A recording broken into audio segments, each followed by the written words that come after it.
King Dr. Saheed Osupa, God bless you, sir. Amen. Baba pè mí for the first time. Baba pè mí pé come and sit down here. Ní event àbí? But light a lie. Remember when I was nobody? When the going was off and on. I remember when I was nobody. I never thought I would be somebody. I was crying, I have no shoes. I was crying, I have no shoes. Not until I saw someone without legs. Not until I saw someone without legs. I was crying, I have no shoes.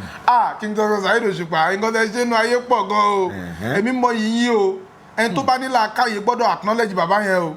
Àṣírí ni o. Mo ti bá oríṣiríṣi àwọn èèyàn sọ̀rọ̀. Gbogbo ọ̀rọ̀ tó ń sọ nípa Dr. King Saheed Osupa ọmọ dáadáa ni. Àǹkọrin ti pẹ́ tẹ bá ń kíyèsí tọmọdé yọ ní inú ẹ fi ṣọgbọ́n. Bàbá mo wà ní JSS mo wà ní SS2 ńgbà yẹn. Ẹ fún Adélẹ̀. Àǹkọrin ti pẹ́ tẹ bá ń kíyèsí tọmọdé yọ ní inú ẹ fi ṣọgbọ́n. Ẹ mọ̀ pé ọmọdé ni mí gbà yẹn.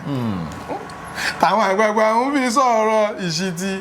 Tọba wọn sọ̀rọ̀ jómi tòòrò ọ̀rọ̀ wọn nílò pósùpà ń kọ pìtì orin àṣemọ̀ wà lẹ́wà ọmọ ènìyàn àkórè olópé múra sí ìka òpè jọ̀wọ́ ṣẹ́lógún ṣẹ́ múra sí kó má ṣọ̀lẹ tọba wọn sọ̀rọ̀ jómi tòòrò ọ̀rọ̀ wọn nílò pósùpà ń kọ pìtì orin wọn ní kó má pè wá lálágbé mọ́ o ayé yìí ti yàtọ̀ sí táyé ọjọ́ yẹn iṣẹ́ là ń ṣe kì máa ń ṣeré iṣẹ́ ọpọlọ iṣẹ́ tiwa iṣẹ́ ọpọlọ iṣẹ́ tiwa iṣẹ́ là ń ṣe kì máa ń ṣeré fi bífù lẹ̀ ẹni tó kọjá ni he is a philosopher àfa ẹni tó bá dá nǹkan mọ̀ máa dá nǹkan mọ̀ ẹni tó bá dá nǹkan mọ̀ ó mọ ẹni tó dá nǹkan mọ̀ àlẹ́ àárífù yá àárífù lè àárífà Ronaldo máa ń dá Messi mọ̀ ó ti yé fi bífù lẹ̀ ó kọjá orin jìnnà brain yẹn ní agbára púpọ̀ jù I acknowledge it kò talking acknowledge ẹ o but ẹ mọ̀ lọ́mọdé tèmi mo gbà bàbá yẹn pọ̀ ó pọ̀. Shout out to Dr. King Saheed Osupa. You have always been an inspiration to everybody, especially people that are intelligent. Thank you so much, sir. We acknowledge you. God bless you, and God will continue to bless you for your support, for inspiring millions of intelligent people across the globe. Nǹkan tí mo ṣe tí à ń ṣàyè kọ́lọ̀ ń jẹ́ àrí màmá pẹ́ tó fi post mi. Ìyá Àbèjì, shout out to Shai. Ìyá Àbèjì, God bless you so much. But on post mi 2021 mi ò tí kúrò school gbà náà. 2021. 2020/2021 first celebrity tó máa kọ́ post mi láyé Ìyá Àbèjì ni. Wow. Shout out to Shai. God bless Thank you so for much. your support. Mo really appreciate. Lẹ́yìn náà Yahoo Soja. Wow. Kọ́lọ̀ bá mi ṣe dáadáa fún Yahoo Soja. Yahoo Soja. Kunduz if Thank you so much, sir. Thank you for your support. Lẹ́yìn náà Túndé Headnut. Túndé Headnut. Shout out to you. God bless you. Àwọn kan wà tó bá post yẹ tó o bá ti blow o lè blow mọ́. Bàbá mi Ibrahim Shatta àwọn náà tún post mi. Oh, Madam Sajẹ màmá náà tún post mi. wow. Mo blow ẹ̀rọ Ọlọ́run bàbá mi. Wow. Blow oríṣiríṣi ló wà o. NYSC mo wà ń gbọ́ náà 2022/2023 blow yẹn ní blow tí Don Jazzy follow me. Don Jazzy follow you. Follow me live. These are the problems tó máa ń sábà padà happen nínú marriage yẹn tó lọ́jọ́ kan ní wedding gbogbo ọjọ́ ní marriage.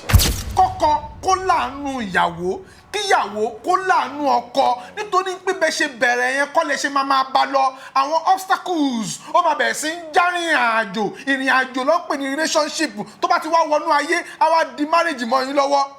Relationship marriage wọ́n gbé yín mọ́ra nítorí pé ship máa ń rìn. Ship máa ń rìn.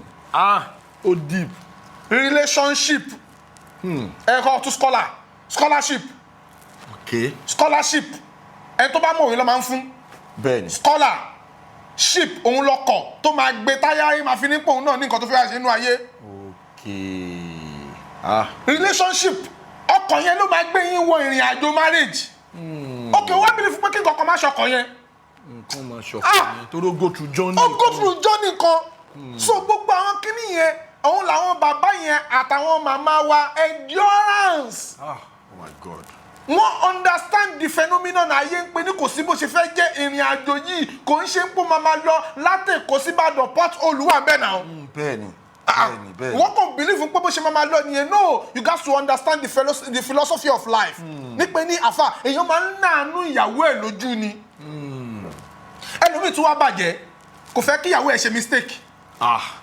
ẹlòmíì bàjẹ́ bẹ́ẹ̀ kò dẹ̀ sí bó ṣe fẹ́ ṣe ìwọ gangan fún ara ẹ̀ gan àfà àánú ń ṣe mistake ego ọkùnrin ti pọ̀ jù. alego èmi ni mo ṣe bẹ́ẹ̀ kódà kó tún da nǹkan yẹn rú á tún dúró ti kinní yẹn.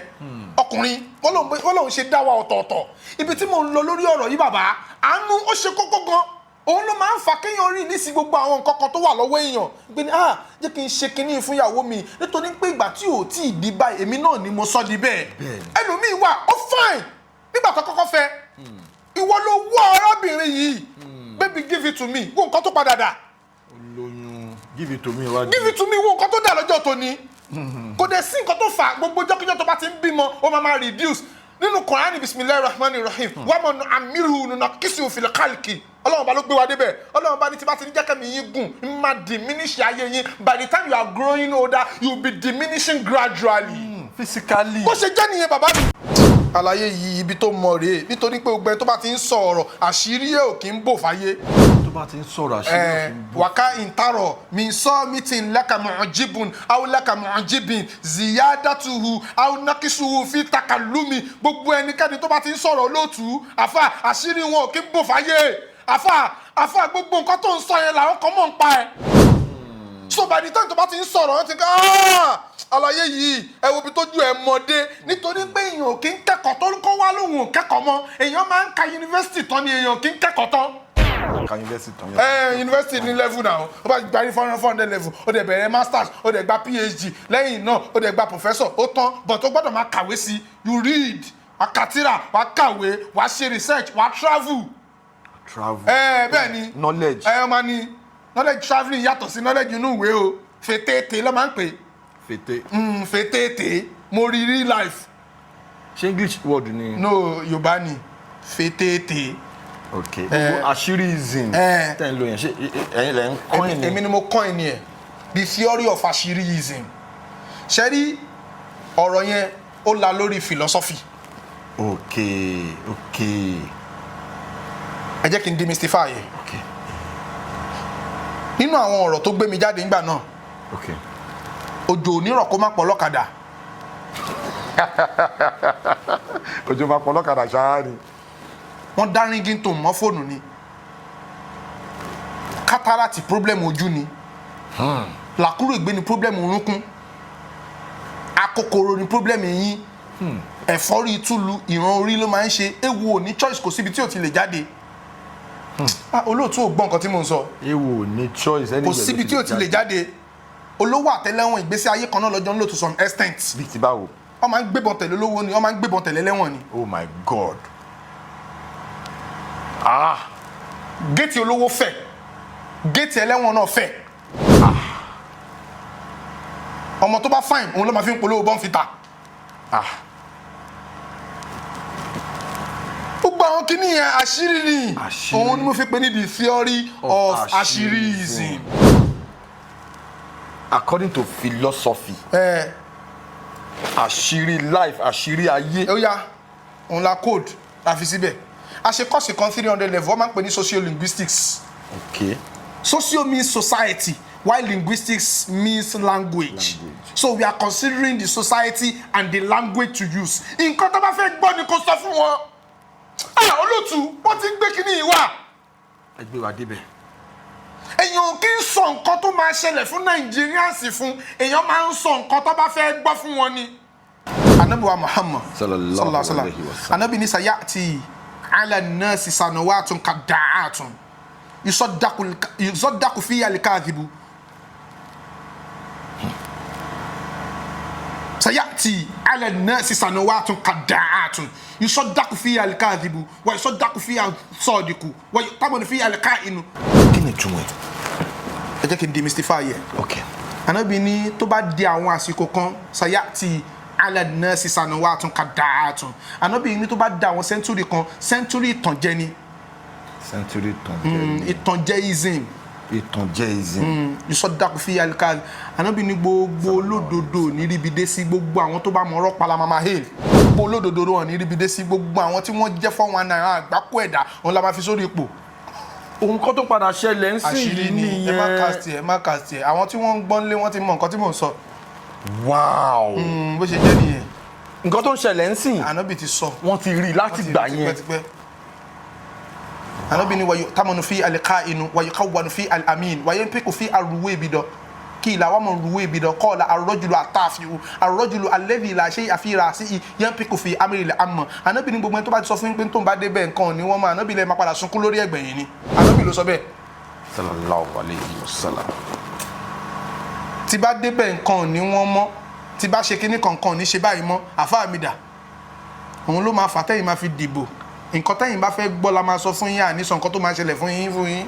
Tá bá ti wá wọlé empty promises la. Tá bá ti sọ nǹkan tá máa ṣẹlẹ̀ fún yín ẹ̀ ní dìbò fún wa. Ẹ ní dìbò tó bá ti sọ tọrọ fún wa ò ní dìbò. Òun ni mo fi sọ fún yín pé níyàn kì í sọ nǹkan tó máa ṣẹlẹ̀ fún Nigerians èèyàn máa ń sọ nǹkan tó fẹ́ gbọ́ fún ni. Oh God.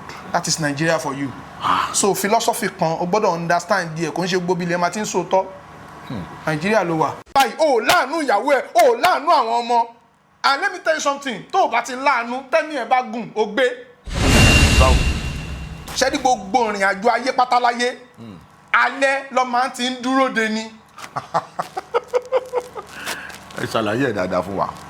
Òun ni ò láàánú yìí àwọn ọmọ wa fi wèrè sóríire ẹ mọ̀ pé ọmọ tó bá fi wèrè sóríire máa ń kálá òbí ni. Tí gbogbo contribution òbí yẹn ò bá ti sínú ìrìn àjò ayé ẹ̀ nítorí pé àwọn ìyá kan wà tó máa ń jẹ ọmọ tí wọn ò bá ti dá sí ìrìn àjò ẹ̀. Olóòtú ẹ̀ gbọ́ nǹkan tí mò ń sọ wọ́n bá ń sọ̀rọ̀ nípa ọkùnrin ká tún sọ̀rọ̀ nípa obìnrin náà o ọ̀daràn obìnrin mi ló lóun lọ́bíṣẹ́ tó lọ Ronaldinho ẹ̀ ṣé Ronaldinho yẹn yé yín wọ́n lọ yọ di. wọ́n lọ yọ ó wá dénú ilé ó tún gbé fọ́kọ ọkọ náà tún yọ ìbẹ̀rẹ̀ orí ibú ni o. ó wá di yíyọ́ism. Yíyọ́ism. Ó jalè ó jọkọ. Oh my God. Torí spam yẹn jọ bára wọn bẹ̀ ni ẹ ti sùn. Mo wà pẹ̀lú yín. Àfà ní àtìbẹ̀rẹ̀ àwọn fídíò sí yín tá máa ń rí ó láwọn fídíò sí yín kan tẹ́ ṣe tó go viral gan. Àwọn point àwọn analysis tẹ́ fún wa ní ìgbà yẹn ẹ jọ̀ọ́ mo fẹ́ kẹ́ share pẹ̀lú àwọn aráalé. Àwọn àgbàlagbà wọ́n ní pẹpẹ ló yẹlé. Pẹpẹ ló yẹlé. Àtẹ̀rìgbà ló yọ dẹ̀dẹ̀. Gẹ̀ẹ́rẹ́ àlà ló yẹ lẹ́wù ẹ̀tù. Kájí káká gẹlẹtẹ ló yọ ọmọ oníhun. Ìkín lòun ìkín ni òkè lòun Ìjẹ̀ṣà. Bẹ́lẹ̀ yìí lòun ògbódò mọ́jálára akẹ́tù kíra wọn. Mi fún dàgbé ń tegun ẹ̀kan ṣoṣo ní kí àgbẹ̀ bàbá ilé kí wọn lẹ́ẹ̀mejì bẹ́ẹ̀ tó fẹ́ tọrọ ṣùjẹ lọ́wọ́ wọn ni. Àwọn ọ̀rọ̀ kan wà nítorí pé àjà ni wọ́n ṣe gbé wa mọ́ra. Bí àwọn ọ̀rọ̀ wo. A máa demystify yẹ. Lẹ́yìn kọ̀ọ̀kan. Pẹpẹ ló yẹlé pẹpẹ òun ló ń pè ní chef. Okay. Tó bá kan dáadáa ó fìtì lé. Àtẹ̀rìgbà ló yọ dẹ̀dẹ̀ ọ̀dẹ̀dẹ̀ ni wọ́n máa ń pè ní passage. Àtẹ̀rìgbà. Ẹ ti mọ̀? Ó ti yé mi. Òun ló fìtì passage. Gẹ̀ẹ́rẹ́ àlà ló yẹ lẹ́wù ẹ̀tù. Ẹ̀wù ẹ̀tù wọn kì í fi ń rán coat wọn máa fi ń rán agbádá ni. Àlà ní white òun ló máa fi kóṣẹ́ sí. Ó ń sọ̀rọ̀ ń pa fitness nǹkan tó fit nǹkan ló ń sọ̀rọ̀ ń pa kájí kákàgẹ̀lẹ̀tẹ̀ ló yọ ọmọ oníhun òun lọmọ olówó tíyẹn bá jí ìyẹn máa ta káàkà ó máa lọ kágẹ̀lẹ̀tẹ̀ ọmọ tálákà ló máa ń gbálẹ̀ ilé kò ń ṣe gbogbo nǹkan lọ́fọ̀ tó o bá ti understand the language dákẹ́. You don't know anything about this thing you are talking about it. Kò ń ṣe gbogbo ẹ lọ́fọ̀ ọ̀rọ̀ Yorùbá ni mí nítorí pé mo kéwú kí ni màá sọ Yorùbá mọ́. Àwọn ọ̀rọ̀ tí mo sọ ń gbà yẹn àwọn ọ̀rọ̀ tó kọjá àfa àwèrè ni. Wọ́n ní mọ̀nkádàmọ̀ kúdìmọ̀ ẹni tó mọ̀ bá ṣe máa ń tún fún wa rè mọ̀nkádàmọ̀ kúdìmọ̀ ẹni tó bá sìyàn wọ́n á sìn òun náà èmi ò tú bẹ́ẹ̀. Báwo lẹ ṣe tú. Mọ̀nkádàmọ̀ kúdìmọ̀ ẹni tó mọ̀ ló máa sìn ẹni tó máa sìn ẹ́ ò lè mọ̀. Oh my God. Ọ̀rọ̀ yẹn deep. Philosophy of life. Ẹ kú bẹ́ẹ̀ náà. Àwọn tí wọ́n ń post yẹ, a dúpẹ́ fún yín. Àwọn tí wọ́n ń share ẹ̀, a dúpẹ́ fún yín. ọ̀rọ̀ yẹn jáde ó jáde with iconraism. with iconraism. ẹ̀yà ni mo jáde pẹ̀lú kanra ni bàbá yìí. Oh my God. Afa mo ti ń sọ ọ̀rọ̀ ní pé mo ń sọ ọ̀rọ̀ mo ti ń sọ ọ̀rọ̀ láti 2009. Before social media. Bàbá mo ti ń sọ̀rọ̀ tipẹ́ mo fi Ọlọ́run búra. Mo ti ń sọ ọ̀rọ̀ tipẹ́ àmọ́ nǹkan tí mo kàn rí bẹ́ẹ̀ ni pé ní ọ̀rọ̀ wisdom ni kò kì í ṣe ọ̀rọ̀ knowledge. Kí ni yàtọ̀? Ó yàtọ̀. Wisdom àti knowledge ó yàtọ̀. Àwọn èèyàn ń dàrú ni. Ẹ yànnà náà fún. Ṣé tó bá ti ń sọ̀rọ̀ wisdom if care is not taken ọ̀rọ̀ yẹn ò ní pẹ́. Okay. Bẹ́ẹ̀ni nítorí pé o ò ní àmù. Àmù ni knowledge. Okay. Ìyẹn á máa ran wisdom lọ́wọ́. Ọ̀rọ̀ wisdom nìkan ló ń sọ kò ní nǹkan tó ń kà ó dẹ̀ gbọ́dọ̀ kà nǹkan nítorí pé tó bá ti ń kà nǹkan ló máa sọ nǹkan. Tó bá ti ń kà nǹkan ló máa sọ nǹkan. Àfààní kìtàbàkà in àrọ́tàlí kìtàbà gbogbo ẹnikẹ́ni tó bá fẹ́ sọ ọ̀rọ̀ láyé is a must for you to read assiduously. To read assiduously. Afa, you read omnivoriously. Oh my God. You read voraciously. Gbogbo ẹ̀ ló wà nílẹ̀. Gbogbo ẹ̀ pátá ló wà nílẹ̀. Ọlọ́run dẹ̀ ló ṣe bẹ́ẹ̀. Afa kò kàn kọ́kọ́ ó dẹ̀ fẹ́ sọ nǹkan. Ó dẹ̀ fẹ́ sọ nǹkan àwọn tó dẹ̀ ń gbọ́ ẹ̀ wọ́n ní làákàyè ẹ̀ rí comment section sí.